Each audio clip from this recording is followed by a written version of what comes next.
Good evening everyone. मैं अंकित यादव। आज हम जो बात करने वाले हैं बच्चा, आप लोगों को देखा होगा, आपको सामने लिखा है राजा राम मोहन राय के बारे में। देखिए, राजा राम मोहन राय के बारे में देखा जाए तो हम लोग बात करेंगे 22 मई 1772 को इनका जन्म हुआ। एक जन्म होता है इनका ब्राह्मण परिवार में। आगे इनकी रचना के बारे में देखा जाए तो आपको साफ साफ लिखिए संवाद कौमुदी। कौमुदी ये जो रचना है इनकी, ये बच्चा बांग्ला भाषा में है। क्लियर, ये रचना आपको इम्पोर्टेंट है। दूसरी रचना मैंने लिख दी है, कोई इम्पोर्टेंट नहीं है। तीसरे हम लोग बात करेंगे तो आपके सामने एक शब्द दिख रहा होगा, मिरात उल अखबार। एग्जाम की दृष्टि से देखा जाए बच्चा तो ये हमें देखने को मिलता है। मिरात उल अखबार पूछा जाता है किस भाषा में है, तो आप लोग बताइए इसकी भाषा कौन सी है? फारसी।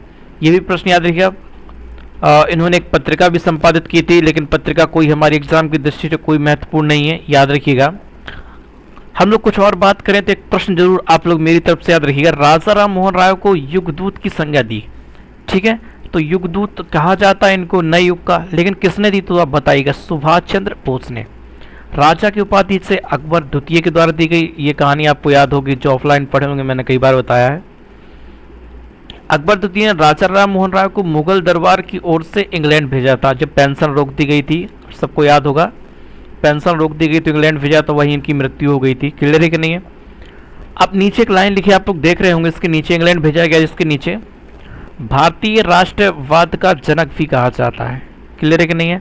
और भारतीय पुनः जागरण का पिता भी इन्हें माना जाता है। भारत के अंदर की हम लोग बात करेंगे, ठीक है? तो पूछा जाएगा भाई भारत में पुनः जागरण का पिता किसे कहते हैं, तो आप लोग उत्तर क्या बताएंगे? क्या बताएंगे भाई उत्तर? राजा राम मोहन राय। क्लियर है कि नहीं है? ये प्रश्न भी आप लोग बहुत सही तरीके से याद रखिएगा। देखिए, पहली बात तो मूर्ति पूजा के विरोधी थे, लेकिन एक ईश्वरवाद के समर्थक के। क्लियर है? जबकि बहुदेववाद के कट्टर विरोधी थे। 1809 में फारसी भाषा में इनके द्वारा एक पुस्तक रची गई, जिसका नाम था मोनोथिस्ट। याद रखिएगा, गिफ्ट टू मोनोथिस्ट। इस पुस्तक को आप लोग याद जरूर कर लीजिएगा, नोट कर लीजिएगा। काफ़ी मोस्ट इम्पोर्टेंट पुस्तक है इनकी, ये आप लोग याद रखेंगे, काफ़ी मोस्ट इम्पोर्टेंट पुस्तक है। इसके बाद 18 से 14 से की बात करें, कहीं 15 ही मिलता है, इसलिए मैंने दोनों डेट लिख दी है। कलकत्ता में इनके द्वारा आत्मीय सभा की स्थापना की गई, और जैसा कि बच्चा आप लोग जानते हैं, यही आत्मीय सभा आगे जाकर रूप ले लेती है ब्रह्म समाज का। क्लियर है कि नहीं है? किसका रूप ले लेती है बच्चा? ब्रह्म समाज का। तो ये भी प्रश्न आप लोग बिल्कुल सही तरीके से याद रखेंगे, किसका प्रश्न लेते हैं? ब्रह्म समाज का। हम लोग बात करें धार्मिक सुधार का पहला महत्वपूर्ण संगठन है, कौन है? ब्रह्म समाज। ठीक, मूर्ति पूजा के तो कट्टर विरोधी थे, लेकिन विशेषता इनके संदर्भ में एक बात ये बनती है कि मैंने बताया था कि ब्रह्म समाज ने सती प्रथा का विरोध किया था। क्लियर है कि नहीं है? ये बात भी आप लोग बिल्कुल सही तरीके से याद रखेंगे। अब हम लोग आगे बात करते हैं, ठीक है? क्योंकि मूर्ति पूजा के विरोधी थे, इसलिए इनको घर से निकाला गया था राजा राम मोहन राय को। अब बात करें तो बच्चा 1825 में इन्होंने वेदांत कॉलेज की स्थापना की कलकत्ता में। ये परीक्षा की दृष्टि से इम्पोर्टेंट है। क्लियर है कि नहीं है? और एक प्रश्न मैं बताया करता था आपको, एक डच घड़ी बेचने वाले एक यात्री था, जिसका नाम था डेविड हेयर, के द्वारा की सहायक से इन्होंने हिंदी कॉलेज की स्थापना। लेकिन एक प्रश्न यहाँ पे मैं लिखा नहीं, लेकिन फिर भी बता दे रहा हूँ कि इन्होंने अंग्रेजी भी डेविड हेयर की सहायता सीखी थी, तो इसको भी आप लोग याद रखना। क्लियर है कि नहीं है?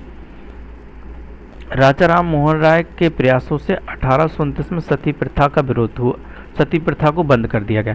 तुमसे पूछा सती प्रथा को समाप्त करने वाला गवर्नर जनरल कौन था, तो वहाँ आप लोगों को उत्तर क्रिएट करना है, लॉर्ड विलियम बेंटिंक। क्लियर है कि नहीं है? महत्वपूर्ण प्रयास किए गए इनके द्वारा, जैसे बाल विवाह, बलि, स्पर्धा प्रथा, स्त्रियों के लिए शिक्षा की व्यवस्था, इस प्रकार से बहुत सारे इनके द्वारा प्रयास किए गए। विधवा का पुनः विवाह, इस प्रकार से काफ़ी प्रयास किए गए इनके द्वारा। आप लोग देख रहे हैं, सामने लिखा है बिल्कुल।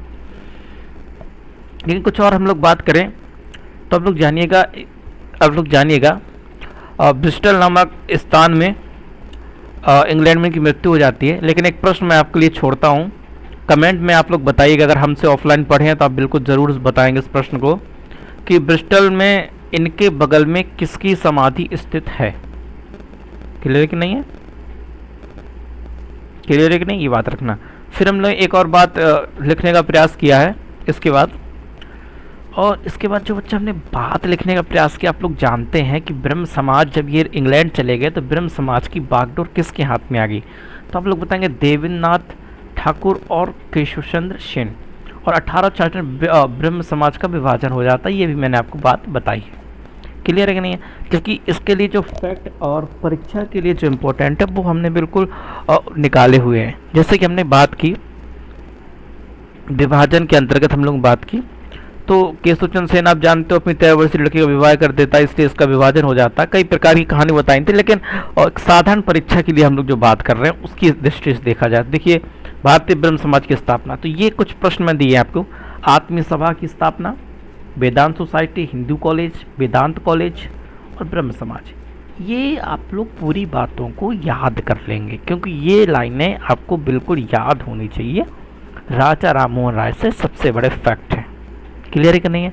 इन फैक्टों को आप बहुत अच्छी तरीके से लर्न कर लेंगे। हिंदू कॉलेज की स्थापना आपको बिल्कुल याद रखनी है, मोस्ट इम्पोर्टेंट। डेविड हेयर की सहायता से की थी। ठीक, ब्रह्म समाज के बारे में भी आपको जानकारी है। इससे प्रश्न बनेगा सती प्रथा, जबकि एक बात मैं बताई, सती प्रथा का विरोध करती थी ब्रह्म समाज, जबकि समर्थन करते थे कौन सी? धर्म सभा। तो ये भी प्रश्न मैंने आपको बताया हुआ है। क्लियर है कि नहीं है? अब हम लोग बच्चा जो आगे प्रयास करेंगे प्रश्नों का,